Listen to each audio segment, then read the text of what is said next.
I'm Carl Johnson, the senior minister here at the neighborhood church. It's one of the more beautiful days in Southern California. And the surfers are out there at Haggarty's enjoying the ride.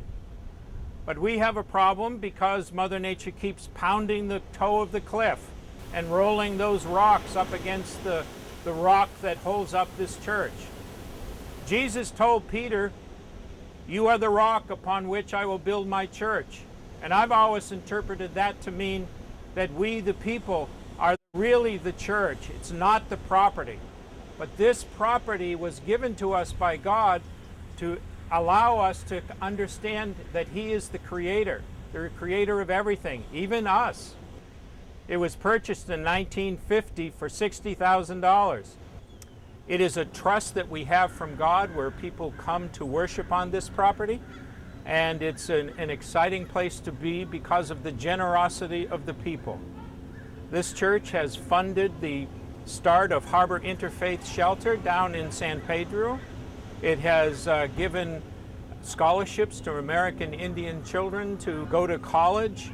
And we have funded schools for girls in Afghanistan after the fall of the Taliban. This place is a special place, and we work hard to try to keep it up. And right now, as you can see today, it kind of shows you what we're up against here. We have to protect the bottom of the cliff, the toe of the cliff, as they say, in order for it not to fall down. That's about the basic problem we face. But this property is really a gift that we have from God. We hold it in trust, and it is our job to make sure that it's here for the next generations.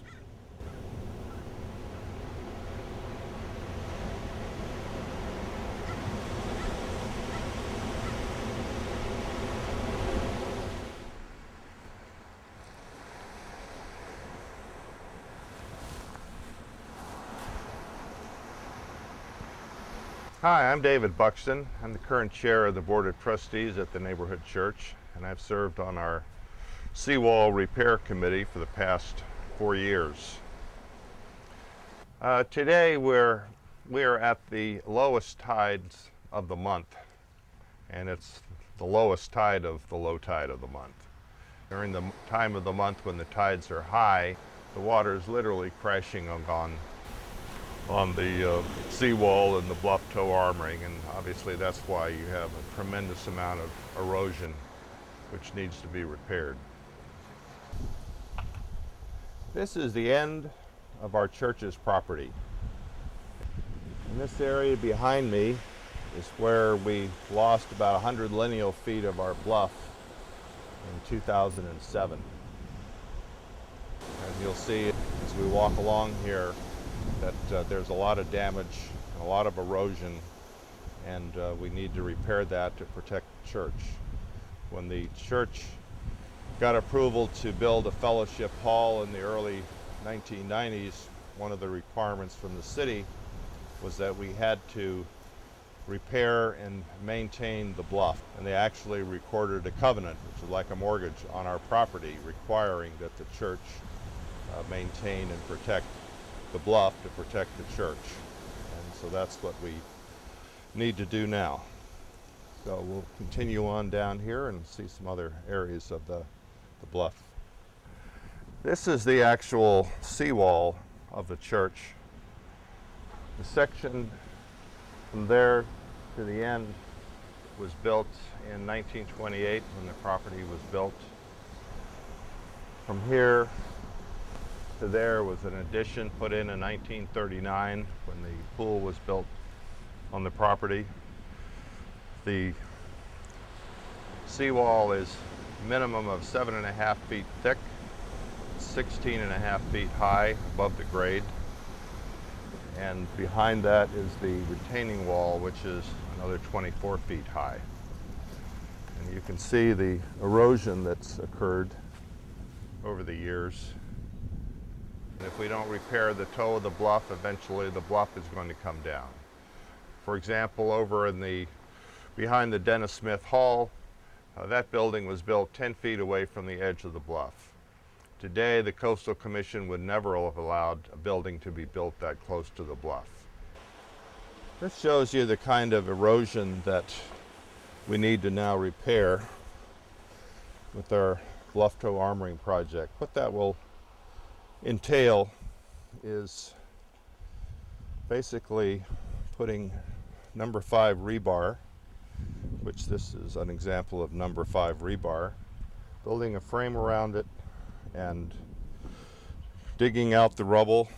The rubble here, it varies anywhere from 2 or 3 feet to 5 or 6 feet. We've got to dig out the rubble, get down to bedrock, then we've got to go into the bedrock a couple of feet, put our footing in there, and essentially we will build a steel rebar frame and spray shotcrete and build up a new wall essentially, which is going to be at a base about 2 feet thick and about 6 inches thick at the top, and it'll be about 5 feet above the natural grade here. And our marine engineers, Moffett Nichols, who are the best in Southern California, estimate that this type of repair we should get at least 25 to possibly even as much as 50 years before we have to go through this exercise again. This is another example of how deep the erosion here goes. It's about 6 feet deep underneath there, and obviously eventually this bluff is going to come tumbling down if we don't repair the toe of the bluff, protect it. We had to go through the Coastal Commission and the city approval process, and we have completed all of that now. We are still fine-tuning bids on this project, but we currently estimate it's going to cost approximately $500,000 to repair the bluff toe. And we've rebid this job several times over the past couple of years. And the bad news is, you know, it's a terrible time in the economy to be trying to raise money to repair something like this. The good news is the construction costs have come down significantly.